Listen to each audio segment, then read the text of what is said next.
Jake Williams never thought his job would get him into this kind of trouble. As a space researcher working on the big station between Earth and other planets, he studied alien life forms every day. It was supposed to be routine work. Nothing too exciting. Just collecting samples, writing reports, and sometimes meeting visitors from other worlds.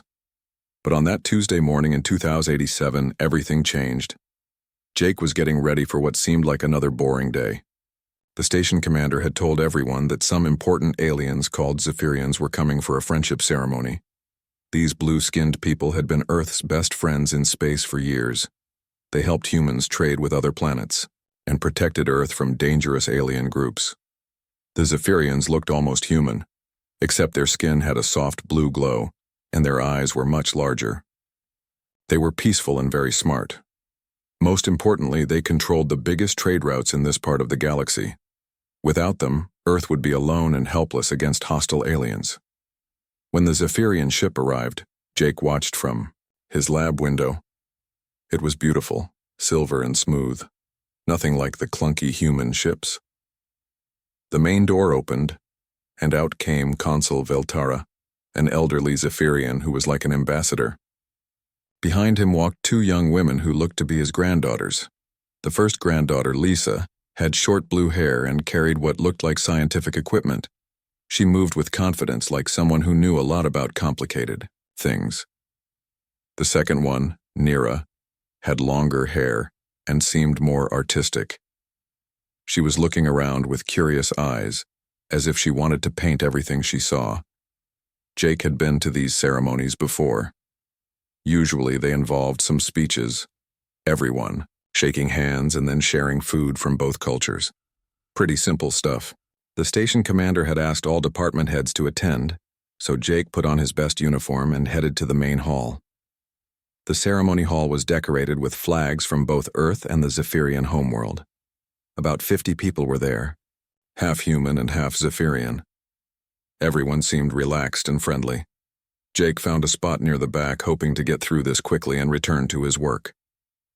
Consul Veltara began speaking in his deep, calm voice. He talked about friendship between species and how important it was for everyone to understand each other's ways. Jake was only half listening when something caught his attention. On a special table in the center of the room sat a large crystal that seemed to glow from inside. The crystal was about the size of a football and had the most beautiful colors Jake had ever seen. It shifted from blue to purple to green, like it was alive. The consul explained that this was a friendship crystal from their homeworld, and it represented the bond between their people and humans. What happened next would haunt Jake for months. The ceremony continued. People were invited to come forward and touch the crystal as a sign of respect. Jake watched as humans and Zephyrians took turns placing their hands on its surface. Each time someone touched it, the colors would swirl a little faster. When it was Jake's turn, he walked up nervously. He had never been good at these formal things.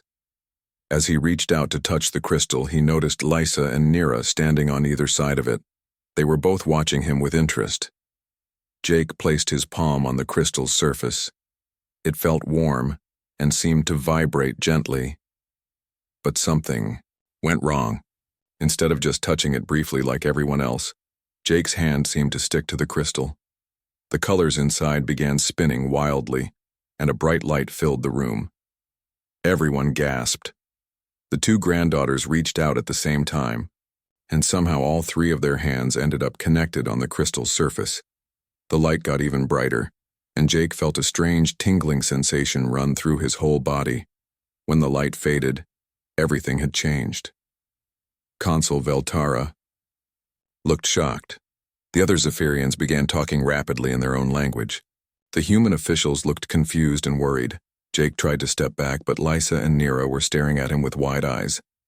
They seemed as surprised as he was, but there was something else in their expressions.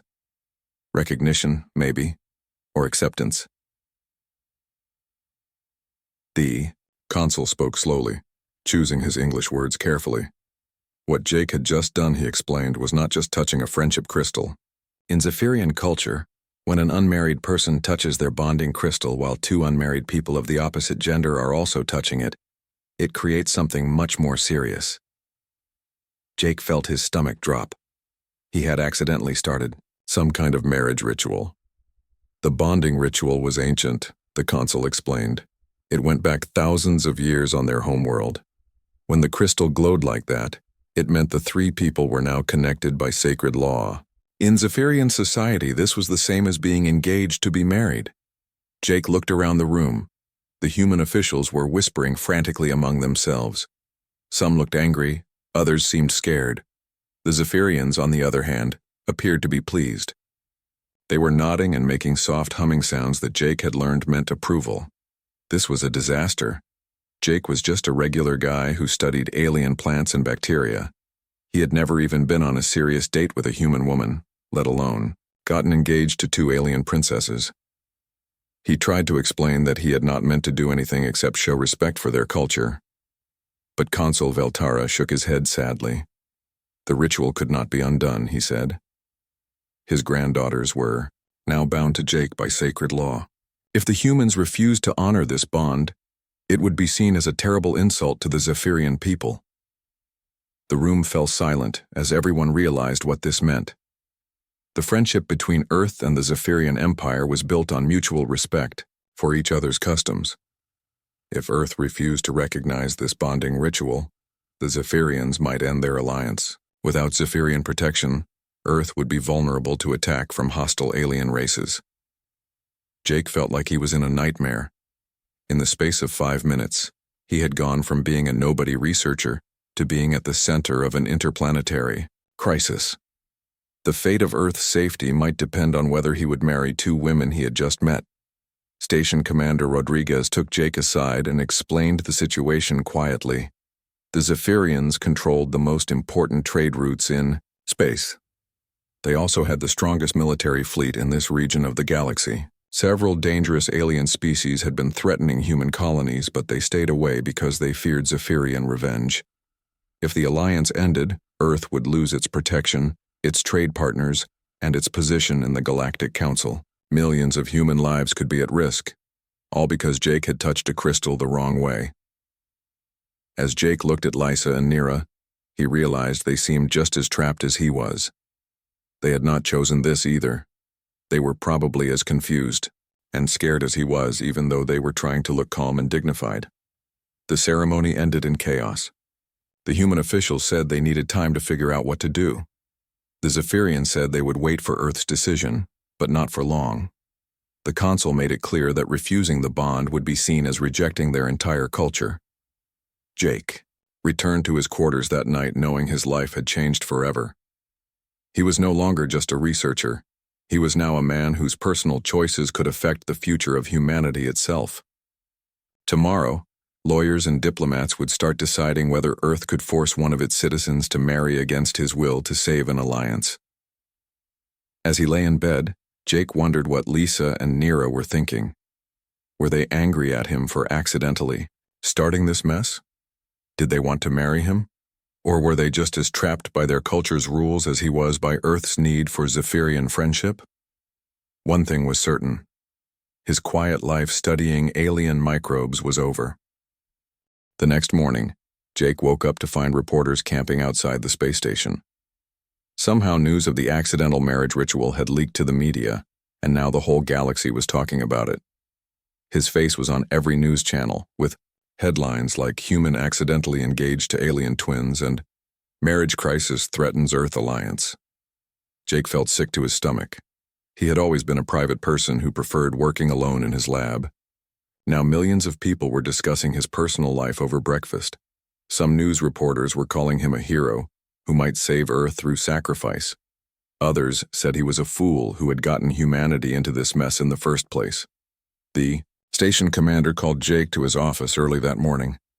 Commander Rodriguez looked like he had not slept all night. Dark circles hung under his eyes, and his usually neat uniform was wrinkled. "Jake, I'm not going to lie to you," the commander said. "This situation is worse than we thought. The Zephyrian consul sent a formal message to Earth government this morning. They're demanding an answer within 30 days. Jake slumped in his chair. 30 days to decide whether he would spend the rest of his life married to two women he barely knew. It felt like being given 30 days to jump off a cliff. "What if I just refuse?" Jake asked. "What if I tell them I won't do it?" Commander Rodriguez shook his head. "The Earth Council is already meeting about this. They're scared, Jake. Really scared. The Zephyrians protect our trade routes. Without them, we lose access to medicines that keep millions of people alive. We lose the technology that powers our defense systems. Hostile aliens have been waiting for years to attack our colonies." Jake realized that his personal freedom was being weighed against the safety of entire planets full of people. It did not seem fair, but life rarely was. Later that day, a shuttle arrived from Earth carrying the best lawyers money could hire. Dr. Lisa Chen was a specialist in space law who had written books about relationships between different species. She was tall, serious, and spoke very precisely. "Jake," Dr. Chen said as they sat in a conference room, "I want you to understand something. No human court has ever been asked to force someone to marry against their will. This is completely new territory." But the Zephyrians had brought their own legal expert. Advocate Threndal was an older Zephyrian with silver-blue skin and eyes that seemed to see everything. He spoke perfect English and knew human law almost as well as Zephyrian law. "The problem," Advocate Threndal explained, "is the treaties your people signed when we first met 50 years ago. Your leaders agreed to respect certain Zephyrian customs when dealing with our citizens." Dr. Chen argued that those treaties could not possibly force a human to marry anyone. But Advocate Threndal pulled out documents that made Jake's head spin. Legal language about binding cultural obligations and diplomatic preservation clauses. While the lawyers argued, Jake was told he needed to spend time with Lysa and Nira. The court wanted everyone to understand each other's cultures better before making any decisions. It sounded reasonable, but Jake felt like a lab rat being studied. The first meeting was awkward. They sat in a neutral room with a human translator and a Zephyrian cultural advisor. Jake had no idea what to say to two alien women who might become his wives, whether he wanted it or not. Lysa spoke first. Her English was excellent, with just a slight accent that made her voice sound musical. "Jake, I want you to know that Nira and I did not plan this either. We are as surprised as you are." Jake felt a little better knowing he was not the only confused person in the room. Nira was quieter, but when she spoke, her words were thoughtful. "On our world, the bonding ritual is considered a great honor. But we understand that humans see marriage differently." Over the next few days, Jake began to learn about these two women who might become his wives. Lisa was brilliant. She had studied the same kind of science as Jake, but her focus was on how different species could work together. She knew things about biology that amazed him. Nira was completely different but equally impressive. She was an artist who created beautiful sculptures that seemed to capture emotions in solid form. She had traveled to many different planets, studying how various species expressed beauty and meaning. Both women were kind, intelligent, and surprisingly funny. Under different circumstances, Jake thought he might have enjoyed being their friend. But knowing that marriage might be forced on all of them made every conversation feel strange and artificial. The legal hearings began 2 weeks after the incident. Jake had to sit in a courtroom while lawyers argued about his future. The Earth Supreme Court had decided to hear the case directly because of its importance to planetary security. Dr. Chen argued passionately that no government could force its citizens to marry anyone, regardless of the reasons. She quoted ancient human laws about personal freedom and individual rights. She pointed out that forced marriage was considered a violation of basic human dignity. But Advocate Threndal presented a different argument. He showed the court videos of human colonies that had been attacked by hostile aliens. He talked about the medicines and technology that Earth received through Zephyrian trade agreements. He reminded everyone that the Zephyrian military was the only thing standing between Earth and several aggressive alien empires. "The question," Advocate Threndal said calmly, "is whether one person's preferences are more important than the safety of billions." Jake hated how the alien lawyer made it sound, like Jake was being selfish for not wanting to give up his freedom. But he also understood the terrible math involved, his unhappiness versus the possible death of millions of people. During the court proceedings, Jake continued meeting with Lisa and Nira. Slowly, he began to see them as real people rather than symbols of his trapped situation. Lisa shared her research about diseases that affected both humans and Zephyrians. Her work could save thousands of lives. Nira showed him art pieces that told stories about her people's history. She explained how Zephyrians viewed family relationships differently than humans. For them, marriage was not just about romantic love. It was about creating bonds that strengthened entire communities. In our culture, Nira explained, love grows from respect and shared experiences. We do not expect instant passion like in human stories. Jake began to wonder if his ideas about marriage were too narrow.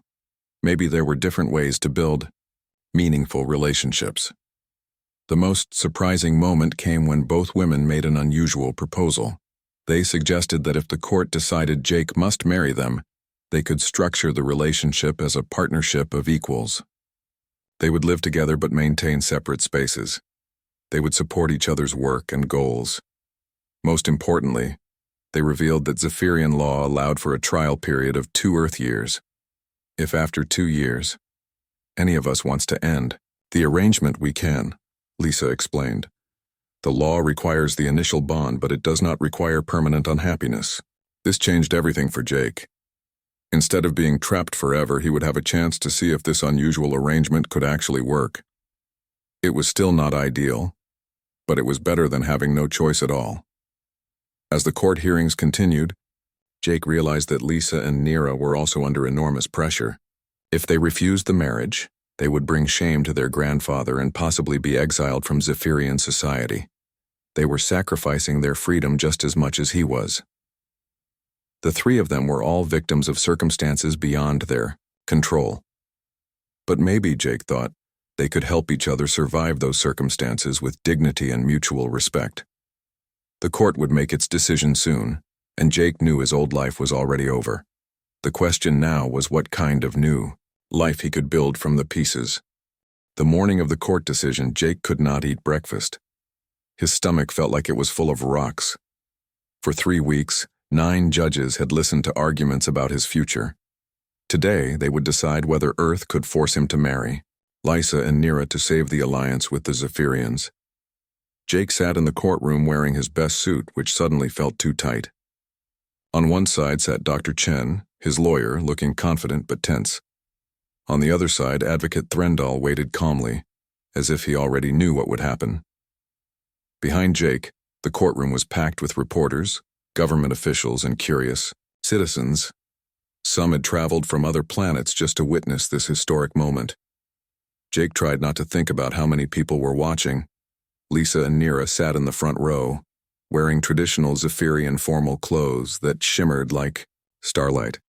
They had become his friends over the past few weeks, but today they might become something much more complicated. Chief Justice Williams called the court to order. She was an elderly woman with gray hair and sharp eyes who had served on the Supreme Court for 20 years. Her voice filled the silent courtroom. "This case presents a question never before faced by human law," she began. "Can a government compel one of its citizens to marry in order to preserve vital diplomatic relationships?" Jake held his breath as she continued reading from the court's decision. "The court has considered the arguments from both sides. We recognize that forcing marriage violates fundamental principles of personal freedom. However, we must also consider the unprecedented circumstances facing humanity." Jake's heart was pounding so hard he thought everyone could hear it. The evidence shows that ending the Zephyrian alliance would put millions of human lives at risk. Hostile alien species have already begun moving toward human colonies, held back only by fear of Zephyrian retaliation. This was not sounding good for Jake. By a vote of 5-4, this court rules that the defendant, Jake Williams, must honor the Zephyrian bonding ritual. The courtroom exploded. Reporters started shouting questions. Some people cheered. Others booed. Jake felt like the floor had disappeared beneath his feet.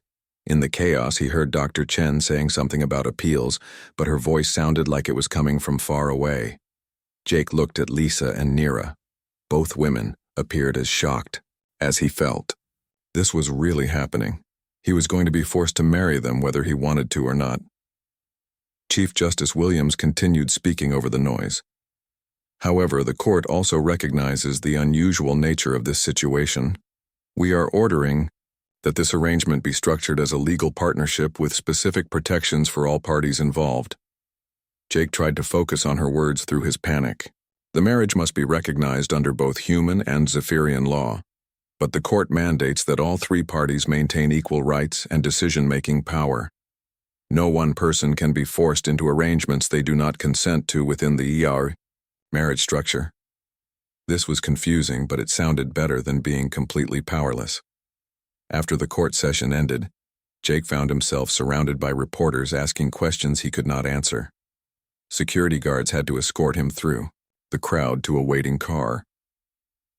As they drove away, Jake watched protesters gathering outside the courthouse. Some held signs supporting him.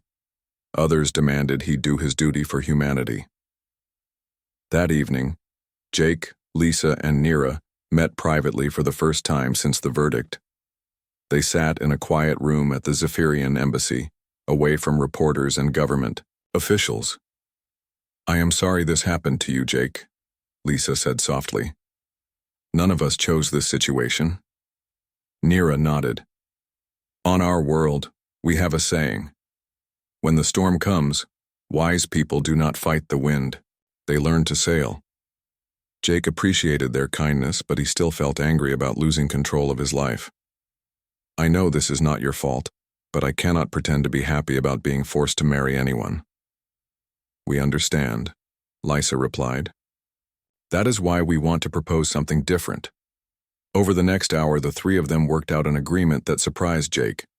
Instead of a traditional marriage, they would create what Lisa called a partnership of respect. They would live in the same house but have separate bedrooms. They would support each other's careers and goals. Most importantly, they would make all major decisions together as equals. "The law says we must be married," Nira explained, "but the law does not say how we must live that marriage." Jake began to see possibilities he had not considered before. Maybe this arrangement did not have to destroy his life. Maybe it could even make his life more interesting. The next few weeks were chaotic. The three of them had to find a place to live together. They chose a house in Geneva, near the International Space Headquarters, with enough room for Jake's research lab, Lisa's laboratory, and Nira's art studio. Moving in together was awkward at first. Jake had never lived with anyone except college roommates. Lisa and Nira had never lived anywhere except Zephyrian family compounds. They had to learn each other's daily habits and preferences. Jake discovered that Lisa woke up very early and liked to exercise before starting work. Nira stayed up late working on art projects and slept until mid-morning. Jake was somewhere in between, preferring a regular schedule. They established house rules together. Everyone would cook dinner one night each week, with takeout on the remaining nights. They would share household expenses equally. Personal space would be respected absolutely. Most surprisingly, Jake found himself enjoying their company. Lisa was not just brilliant, she was also funny and kind. She helped Jake with his research projects and taught him about Zephyrian science techniques he had never heard of. Nira was quieter, but had a way of seeing beauty in ordinary things. She started teaching Jake about Zephyrian art, and he discovered he had more creative ability than he had realized. But the outside world was not as accepting of their arrangement. Protesters regularly gathered outside their house. Some called Jake a traitor to humanity for giving in to alien demands. Others called him a hero for sacrificing his freedom to protect Earth. The worst part was the constant media attention. Reporters followed them everywhere. Photographers tried to take pictures through their windows. Jake, Lisa, and Nira could not go shopping or eat at restaurants without being recognized and bothered. One evening, as they sat together planning their research projects, Jake realized something had changed. He was no longer thinking about this as a temporary arrangement he had to endure. He was starting to think about it as his actual life. "Do you think this is working?" he asked the women. Lisa smiled. "I think we are learning to sail in the storm." Nira nodded. "It is not the life any of us planned, but it is becoming a good life." Jake had to admit she was right. His forced marriage was becoming something he had never expected. a real partnership with two remarkable people who respected and supported him. The court had given them 2 years to decide if they wanted to make the arrangement permanent. Jake was beginning to think that might not be long enough to figure out how he really felt about this strange new life. 6 months after moving in together, Jake woke up one morning and realized something strange had happened. He was actually looking forward to breakfast with Lisa and Nira. This was not the life he had planned, but somehow it had become a life he enjoyed. Their daily routine had settled into something comfortable and natural. Jake would make coffee for everyone, while Lisa prepared her special Zephyrian fruit blend that tasted like a mix of strawberries and vanilla. Nira would set the table and share interesting dreams she had during the night. Zephyrians remembered their dreams much better than humans, and Nira's were always full of colors and adventures. The three of them had started working together on projects that none of them could have done alone. Jake and Lisa discovered that combining human and Zephyrian research methods produced amazing results. They were studying diseases that affected both species, and their work was already helping doctors on several planets. Jake had never been good at collaboration before. He preferred working alone in his lab, focusing on one problem at a time. But Lisa taught him how to see connections between different areas of science. She showed him that biology, chemistry, and physics were all parts of one big puzzle. On my world, Lisa explained as they worked late one evening, we believe that knowledge belongs to everyone. When we share what we learn, we all become smarter. Jake was beginning to understand why the Zephyrians were such successful explorers and traders. They built relationships instead of just making deals. Meanwhile, Nira had started an unusual art project. She was creating sculptures and paintings that told the story of their strange marriage. Her artwork showed how three people from different worlds could build something beautiful together, even when they started as strangers. Art helps people understand emotions they cannot put into words. Nira told Jake as she worked on a sculpture that seemed to capture the feeling of friendship growing between unlikely companions. Jake found himself helping with Nira's art more than he had expected. His scientific background gave him ideas about how light and color could be used in new ways. Nira taught him that creativity was just another form of problem-solving. The three of them were invited to speak at conferences and universities about interspecies cooperation. At first, Jake hated these public appearances. He was not comfortable being famous or talking to large groups, but Lisa and Nira helped him find confidence he did not know he had. You are not just telling them about science, Lisa reminded him, before one presentation. You are showing them that different kinds of people can work together to solve problems. Their first major breakthrough came 8 months after the court decision. Jake and Lisa discovered a treatment for a disease that had been killing both humans and Zephyrians for decades. By combining Jake's knowledge of human biology with Lisa's understanding of Zephyrian genetics, they found a solution that neither species could have developed alone. The day their research was published, Jake felt prouder than he had ever felt about anything in his life. Not just because of the scientific discovery, but because of how well he and Lisa worked together. They had become true partners in every sense of the word. But success brought new challenges. As their work became famous, Jake started receiving threats from people who opposed cooperation between humans and aliens. Some humans believed that working closely with other species was dangerous. They thought Jake was being used by the Zephyrians to steal human secrets. One morning, Jake found angry messages spray-painted on their house. Traitor and human sellout were written in red letters across their front door. Lisa and Nira were upset, but Jake was furious. These people did not understand what they were talking about. They are afraid, Nira said calmly as they cleaned off the paint. Fear makes people do stupid things. But we are helping everyone, Jake protested. Our research saves lives. Some people would rather stay sick than accept help from outsiders, Lisa explained sadly. We have the same problem on our world with Zephyrians who distrust humans. The threats got worse after Jake, Lisa, and Nira appeared on a popular news program to talk about their research. The interviewer asked difficult questions about whether Jake had really chosen this life or if he was being controlled by alien influence. Jake surprised himself by defending his situation strongly. Nobody is controlling me, he said firmly. Lysa and Nira are my partners and my friends. We chose to make the best of circumstances none of us wanted, and we have built something good together. After the interview, Jake realized that his feelings had changed more than he had admitted to himself. He was no longer just making the best of a bad situation. He was genuinely happy with his life. The most confusing part was that he had started developing romantic feelings for Lysa. She was brilliant, kind, and beautiful, in a way that had nothing to do with her blue skin or large eyes. Jake found himself looking forward to their time together in the laboratory, not just because of their work but because he enjoyed her company. But this created a problem. Jake and Nira had also become close friends, and he did not want her to feel left out or rejected.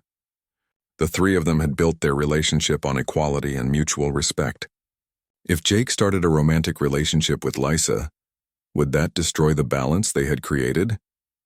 One evening, as they sat together planning their next research project, Jake decided to be honest about his feelings. "I need to tell you both something," he began nervously. "My feelings about our arrangement have changed."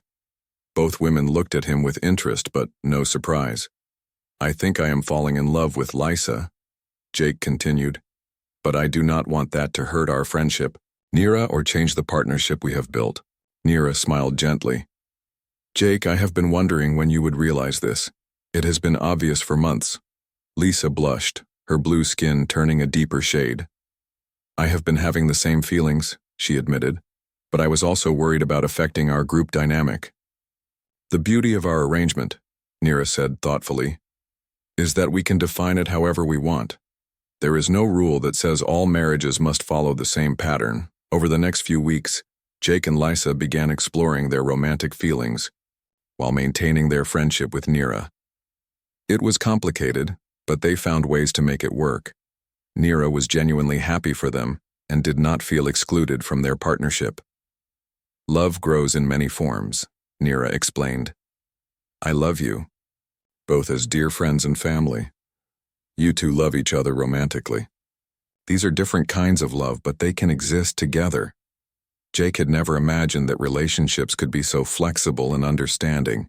He had grown up thinking that marriage meant one man and one woman living in a specific way.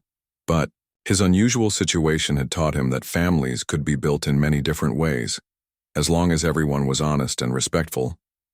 As their first year together neared its end, Jake realized he was no longer counting down the days until he could escape this marriage. Instead, he was hoping that Lysa and Nira would want to continue their partnership permanently. The scared, angry man who had been forced into this arrangement was gone. In his place was someone who had learned that the best parts of life often come from unexpected places. As their 2-year trial period approached its end, Jake found himself facing a decision he never thought he would have to make. The court had given him the right to end this forced marriage, but now he did not want to. Somewhere along the way, his prison had become his home. The decision became more complicated when Consul Veltara invited all three of them to visit the Zephyrian homeworld. Jake had never been to another planet before, and the idea both excited and terrified him. This would be his chance to truly understand Lysa and Nira's culture, but it would also mean traveling millions of miles away from everything familiar. "My grandfather wants to meet the human who married his granddaughters," Lysa explained as they prepared for the journey. "He is curious about how our arrangement has worked out." Jake wondered what the old consul really thought about this whole situation. Had he been angry about his granddaughters being bound to a human? Or had there been more to his actions than anyone realized? The flight to the Zephyrian homeworld took 3 weeks on their fastest ship.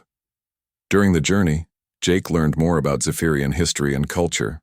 He discovered that their society was built around large family groups that often included people who were not related by blood.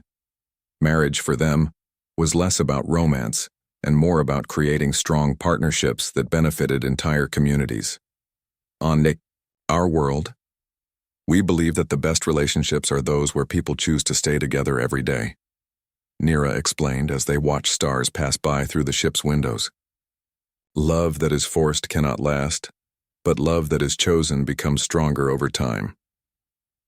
Jake was beginning to understand why Lisa and Nira had been so patient with him. They had been waiting for him to choose their relationship freely, not because a court had ordered it. When they arrived at the Zephyrian homeworld, Jake was amazed by what he saw. The cities were built into mountainsides and seemed to grow naturally from the landscape. Gardens and parks were everywhere, filled with plants that glowed softly in the planet's purple twilight. The air smelled like cinnamon and rain. Consul. Veltara's home was a sprawling complex that housed not just his immediate family, but dozens of relatives, friends, and partners. Jake met Lisa and Nira's parents, cousins, and several people whose relationship to the family he could not quite figure out, but who were clearly loved and welcomed. The consul himself was even more impressive in person than he had been during their first meeting. He was tall and dignified, with silver hair and eyes that seemed to see everything. When he greeted Jake, his expression was kind but measuring. "So you are the human who accidentally joined our family," the consul said with what might have been amusement. "I have been very curious to meet you properly." That evening, the consul invited Jake for a private walk through the family gardens. As they strolled among plants that sparkled like jewels in the fading light, the old Zephyrian began to tell Jake a story that changed everything. "I want you to know something, Jake," the consul said slowly. "What happened at your space station was not entirely an accident." Jake stopped walking. "What do you mean?" The consul smiled gently. "I had been watching you for months before that ceremony. Your research, your character, your kindness to others. I believed you would be a good match for my granddaughters, but I needed to be sure." Jake felt his mind spinning. "You planned the whole thing?" "Not exactly," the consul explained.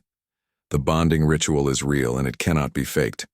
But I chose to bring that particular crystal to that particular ceremony, knowing that you would be there. I hoped that if the three of you touched it together, the bond would form naturally." Jake did not know whether to be angry or impressed. "You manipulated all of us. I created an opportunity," the consul corrected. "But the choice to build something good from that opportunity was entirely yours. You could have remained bitter and resentful. Instead, you chose to open your heart to new possibilities." As they continued walking, the consul explained more about Zephyrian beliefs regarding relationships and destiny. He had seen how Jake treated the alien researchers who visited his station with respect and genuine interest. He had read Jake's scientific papers and been impressed by his dedication to helping others through his work. "My granddaughters are exceptional women who deserved partners worthy of their intelligence and kindness," the consul said. "I could not arrange traditional marriages for them because they were too independent and accomplished. They needed someone who would be their equal, not their master." Jake began to understand that he had been chosen not just randomly, but because someone had seen qualities in him that he had not even recognized in himself. The next day, Jake, Lisa, and Nira participated in a traditional Zephyrian ceremony that was part celebration and part renewal of commitments.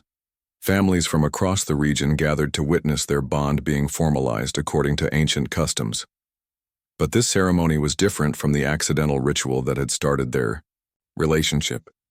This time, all three of them spoke their own vows, expressing their genuine feelings about their partnership. Jake found himself speaking words he had never planned to say. "When this began, I thought I was losing my freedom. Instead, I discovered that real freedom comes from choosing to build something beautiful with people you respect and care about." Lisa spoke about how their collaboration had made her a better scientist and a happier person. Nira talked about how their unusual family had taught her new ways to understand love and commitment. When the ceremony ended, Jake realized that he was no longer the same person who had accidentally touched a crystal 2 years earlier. That man had been focused only on his own work and comfort. This Jake understood that the best parts of life came from connections with others.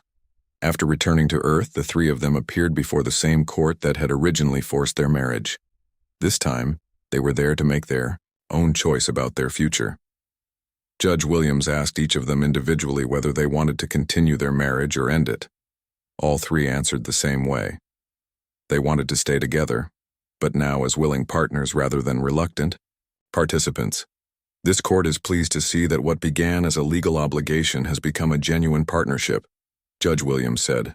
Your relationship has shown both our worlds that cooperation and understanding can overcome even the most difficult circumstances. 5 years later, Jake looked back on his journey with amazement. He and Lysa had been formally married in a ceremony that combined human and Zephyrian traditions, with Nira serving as their officiant and remaining their closest friend and partner in their research foundation. Their work had led to medical breakthroughs that saved thousands of lives across multiple species.